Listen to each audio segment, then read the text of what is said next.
So I've got my best depiction of a typical golf hole here. And the first thing I recommend as you're approaching the hole is to remove your blinders and step into the shoes of the architect.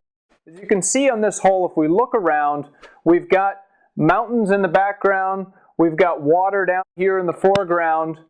Where is it going to make sense to drain the water from this green? We all know that it's not good for grass, it's not good for conditioning to have water pool on greens, so you can bet that any real true design golf course is going to have drainage in some direction. So it does make sense that things should tend to go from the mountains, from the high areas to the water. It wouldn't make much sense to drain the water uphill and then try to channel it around. Naturally, not every position in this green is going to be going towards the water, but in a general lay of the land, typically this should be the case. There should be a general bias towards the water. Next, when you're looking around at the green, it's always best to take a look from behind the hole. Of course, if you've got enough time, slow play becomes a factor when you're marching around putts, but take a look from behind the hole because the amount of putt breaks is a function of the speed that it's traveling, and it's traveling slowest around the hole. Therefore, X amount of break is going to have the ball break more when the ball is rolling slower. If you're looking at a hole, of course, from top side, it's a circle.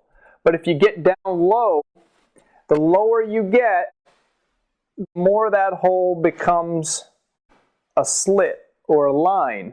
So get down nice and low. You'll be able to see that line or that slit and establish whether it's slanted one way or another. It becomes easier to look at that way. Lastly, depending on what area of the country you're playing in, you may consider grain. Grain is how the grass, so the heavier leaf grass, Bermuda grass especially, in the southern states, will tend to lay down on the ground. It doesn't just lay straight up in the air. It doesn't lay evenly. It tends to fall in a particular direction. So if you're putting into the grain, it's like hitting your golf shots into the wind. It'll be slower and bumpier. Down grain it'll be faster, and across the grain it'll tend to push it to the sides. So as you're looking at the green, you might see some darker shades or some lighter shades of green. Lighter shades mean the light is reflecting off the blades are laying away from you, and you're hitting the putt down grain.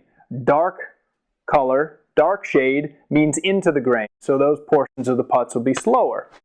That's an indicator.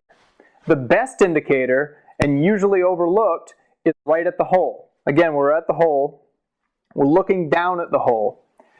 Especially late in the day, you're going to notice that there's a nice clean edge to the cup and perhaps a pretty ragged edge from all the hands digging in the hole and flag sticks banging. This circumstance tells you what way the grain is moving. The grass is laying this way, so that it's laying this way. So when they cut the cup, over here they were cutting the leaves of the grass. Down here, this side of the cup was hitting the roots of the grass. So as the day went on, the grass over here started to fall out. So this tells you that the grain of the grass is going this way. Putts from down here will be slow, up here will be fast, and those will break, those will break. Grain tends to grow in the direction that water flows. So it's a good indicator as to slope as well. So all these things come into play, and as a beginner it sounds like a lot. As you progress in the game, more of these things become second nature. You don't have to think about them so much. Hopefully this helps.